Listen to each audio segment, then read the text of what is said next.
We'll talk a little bit more about Dylan as we keep going. But I did want to talk about this Young Nudy album. Let's go. Let's go. Son. Let's go. Hey, if you know me, you know I love some Young Nudy. And I was very excited for this to come out for a couple reasons. One, so last year we got Anyways by Young Nudy. That was his 2020 project. And just to kind of go over that, I thought that was a solid project, but it was really just okay. It was like, you know, for Nudy standards, I was happy with it. It's like a good album to put on for the whole thing, but there weren't too many songs of it that I felt like I always went back to that made me listen to the album a lot. It was more like, I want to listen to some Young Nudy, I'll turn on this album. So move forward into this project. It's been almost a year because he dropped like early 2020, so it's been more than a year, excuse me. And the first thing that really grabbed me, and we're going to talk about this, album title, album art. All right, when I saw this cover and I saw the title of the album was Dr. Evil with the evil spelled EV4L, I was just like, bruh, I already knew this album was going to be fucking dope. I was like, you know, sometimes you look at an album cover and some album art and you're like, or the album title and some album art and you're just like, I know this has to be great. I know this has to be great. That's what I felt with this. So again, with this particular album art, one, it's just aesthetically very cool. I mean, it's well drawn and but further than that, you know, it does kind of lean you into the spookier atmosphere, the very dark nature of the sounds of this album, as well as the frontman, the rapper, the person who is the voice behind the record in Young Nudy. And I dig the whole fit with the top hat, and I'm glad that he got like a real life version of the outfit that he's wearing right there with the Chucky, and he's got, you know, like that same top hat and coat, and you know that was pretty dope. So yeah, again, I think, you know, the theme with me and Young Nudy, or talking about Young Nudy, is that there is genuinely more than meets the eye, and I think that this cover encapsulates that probably more than anything. Again, it looks cool, but in the same way it does, again, clue me into what the sound of the album is going to feel like, because he doesn't really seem to diverge from the pretty dark nature of a lot of the instrumentals that are on here, and it just, you know, in terms of the rapping, he's drilling on this pretty hard. So I thought all the features went over really well. G Herbo, 21 Savage, Lil Uzi Vert, particularly Child's Play and 21 Savage, I thought was amazing. Yeah, Oh, go ahead, Dylan. I was literally just gonna say they're cousins, so like they just got that going for them all the time. They have great chemistry. But yeah, you got it, Trent. Go for it.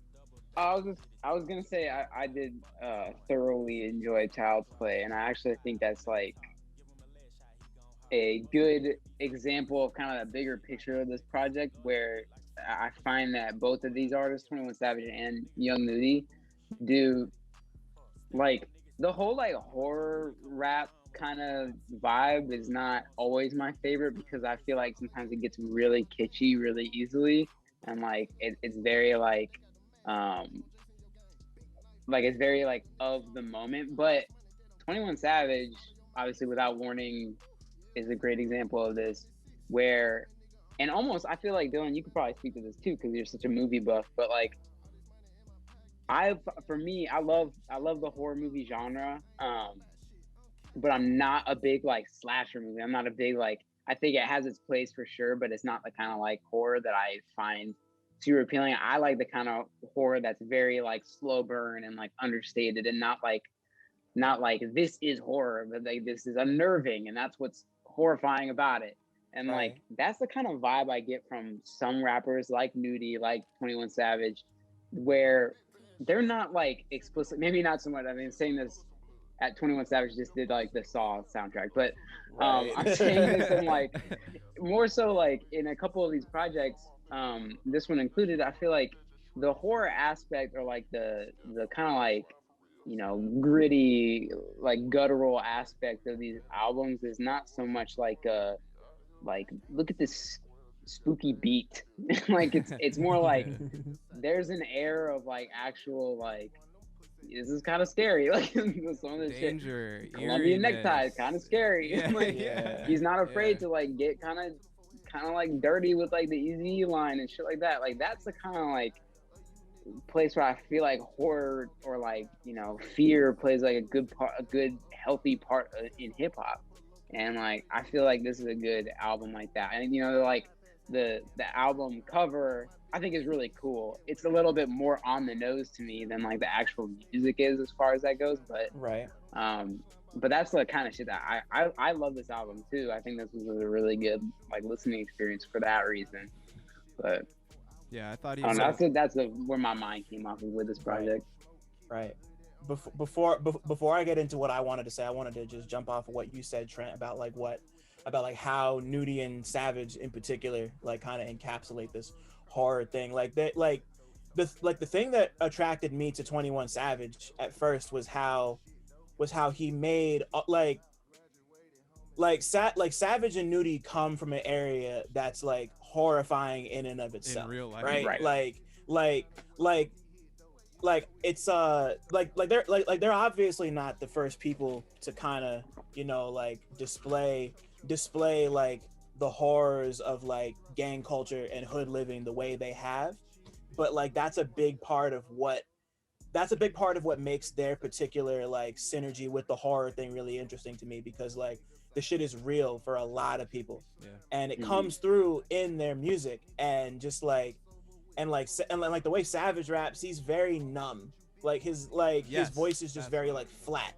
Yeah. Right. And just his level of comfort, like, like, and 21 Savage too, his level of comfort, like kind of speaking on that culture and where it really comes from, I think can be really eerie and frightening, especially to anybody that doesn't come from that and is observing it through their lens. I think that's an important part of the piece there.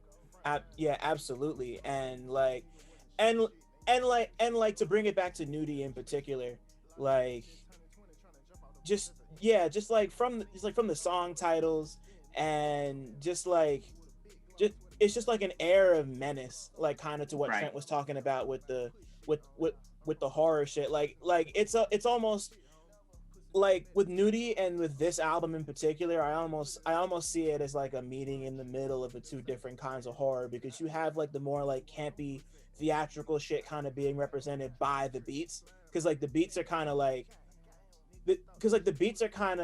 like out there in that way, but the song but like the songs themselves is just like you can hear what Nudy's saying. Like it's the kind of thing where you listen to a song like Hot Nigga by Bobby Shmurda, and like the beat gets you so hyped that you might not realize the song is about him killing somebody. Right. Yeah, like there's clues in the track, and like this is all very real. Yeah, like you just get lost in it, and you don't, and like a lot of people don't sit and think about what these songs are about. And that's why I think you bringing up the horror aspect is really interesting, because like this is stuff that he's lived, and like that's just the way, and like this is just the way he chooses to put that out. And one thing that I love about every Nudy project is that every intro for a Nudy project is gonna go crazy. Like, you know, that first song is gonna go through the roof. Long ride. Like it doesn't matter how the rest of the album is. Like the first song is gonna go dumb. Yeah. And Revenge was a really nice, just like, it just hit me in the chest. I don't know. Like Nudy's music always just hits me in the chest. Like it always catches me off guard. And it's crazy to think about that, because he has a very specific formula that he doesn't really shy away from too much. Yeah. But he just finds ways to make it even more surprising, whether he's like modulating his voice a little bit. That or part I just, love. I don't the know. parts where he pitched down his voice, I thought, oh my God. Like like you know, again, just in terms of things that are like horror-esque, but we're never actually really like really going down that rabbit hole and like trying to make this sound like a horror album, horrorcore, nothing like that. It's things like that, small little pieces like that are like, bro, you really sound like Lucifer straight up. and that makes this song like 10 times hotter. Yeah. And like also like he's like disarmingly funny sometimes too. Right. Like cause like people get so caught up in how serious stuff like this can be, especially when it comes to like the violent content and just like the way that they go about telling these stories, but like they make it funny.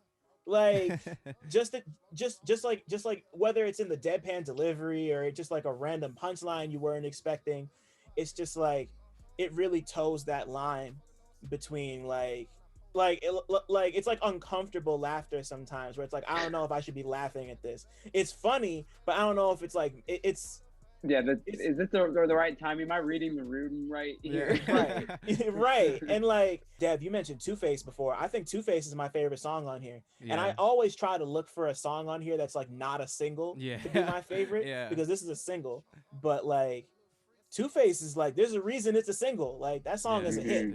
Like for me, the 3-song run from Child's Play to Soul Keeper to Two-Face was like when I was just like, this is crazy. Like was really when it hit me in the face. This album. Yeah, I agree. Because we talk about that a lot actually. Like sometimes it's a bit of a downside if the single that you already heard before the album came out ends up being the best song on the album.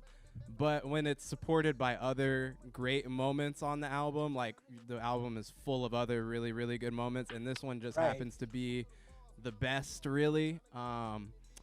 Which I think maybe 1 or 2 tracks could give this a run for its money, but it's definitely a top 3 track, like to me, no doubt. And I think, for sure, you know, like you said, there's a reason it's a single, and the rest of the songs that you didn't hear before are not a letdown to the single. They really just amplify it. It's right in the middle of the album. It sounds great.